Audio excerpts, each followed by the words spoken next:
Erin was in trouble. She had no money, no job, no husband, and 3 young children.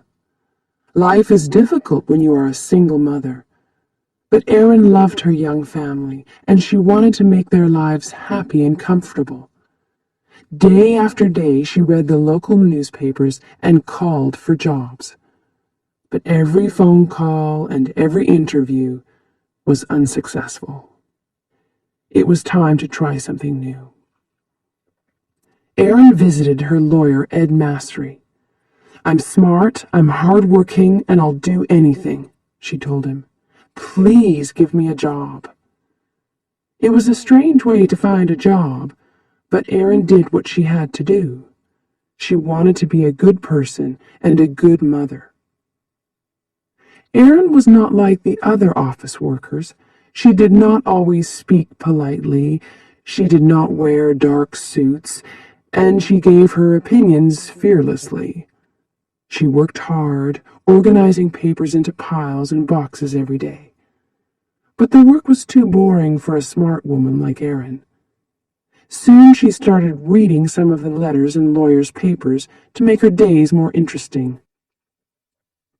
Erin was a careful worker, and she wanted to do her job well. One day she found some people's health papers in the same box as their house papers. This was unusual. "Why are these together?" she thought. "Maybe there's a mistake." She started looking at the big box of papers 1 page at a time. It seemed that a large electricity company, Pacific Gas and Electric Company, PG&E, wanted to buy hundreds of houses in the small town of Hinckley, close to their electricity station. But why?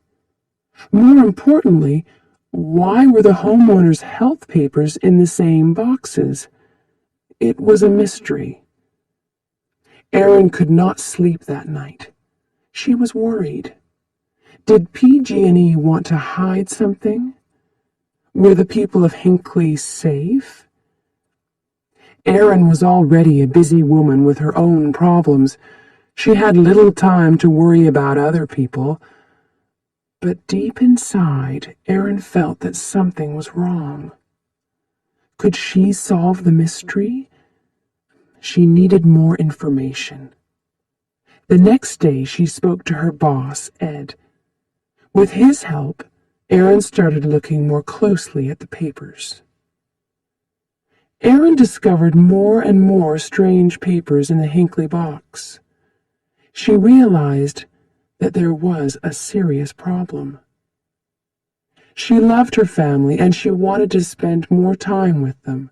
She wanted to see her children grow up. But people in Hinckley were very sick, and only Erin knew about it. She wanted to help. So she bravely decided to solve the Hinckley mystery alone. Erin visited people in Hinckley and spoke to them about PG&E, their houses, and their health. She wanted to find the true story. Erin was not a lawyer. She was friendly and interesting, and the people of Hinckley liked talking to her. They told her that PG&E was a good company. It made their water safe, it paid for their hospital tests, and it offered good jobs. But Erin was not so sure. Erin always got what she wanted. Now she needed help and information. She was working alone, but this did not stop her. She called and visited scientists, doctors, and lawyers. She talked to anyone who could help her, and every day she worked hard. At last, she got the piece of information that she really needed. PG&E was poisoning the water near Hinckley. PG&E is one of the biggest companies in the U.S., and people liked and trusted it. But Erin realized that the company told lies. The water was safe, they said. but they were poisoning it. Erin was not important, famous, or rich. She was not even a lawyer, but she decided to fight against PG&E for the people of Hinckley. She knew that she had to help in every possible way. How many people were poisoned in Hinckley? Was anyone in danger? Erin returned to the town to find out. People knew Erin now. They trusted her and they talked honestly about their health problems. Hundreds of people in Hinckley had terrible illnesses, and some were dying. As Erin listened to the great problems and worries in these people's lives, she became very angry. PG&E knew that it was killing people. It was expensive to clean the water from its electricity station, so the dirty water ran into Hinckley's river and drinking water. Now the company wanted to buy the houses and keep the secret. It was not worried about the people who became sick. It was worried about possible payments to those people. Money was a big problem for Ed Massery, too, at this time.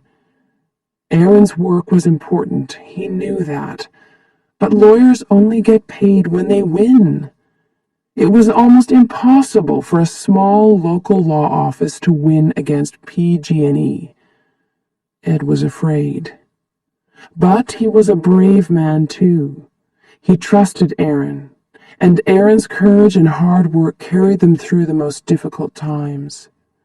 From start to finish, Erin's work for the people of Hinckley took more than 5 years. During that long and difficult time, Erin and Ed made a great team. As Erin talked to different Hinckley people, her name and face became famous in the town. She had to be careful, though. She did not want PG&E to know about her work. As more people told their stories, Erin got the necessary information. She worked longer and longer hours. She still had a family to look after, too.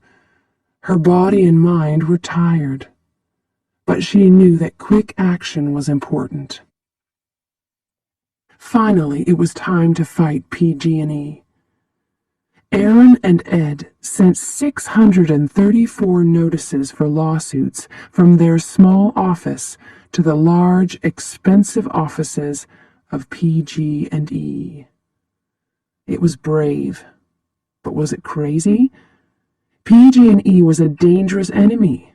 Was this the end for Ed's company?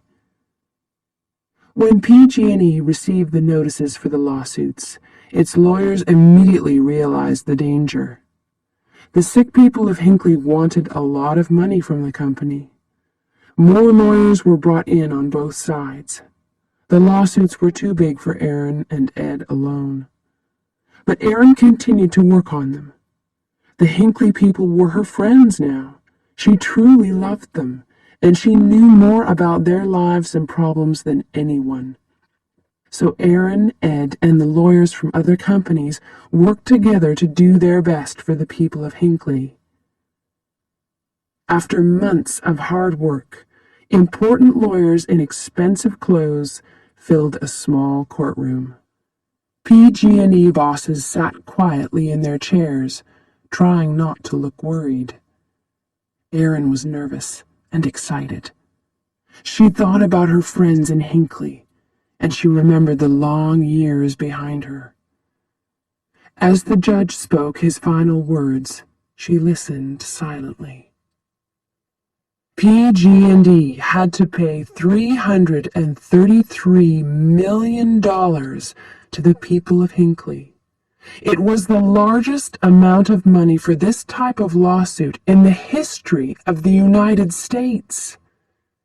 This also gave hope to other ordinary people and small law offices.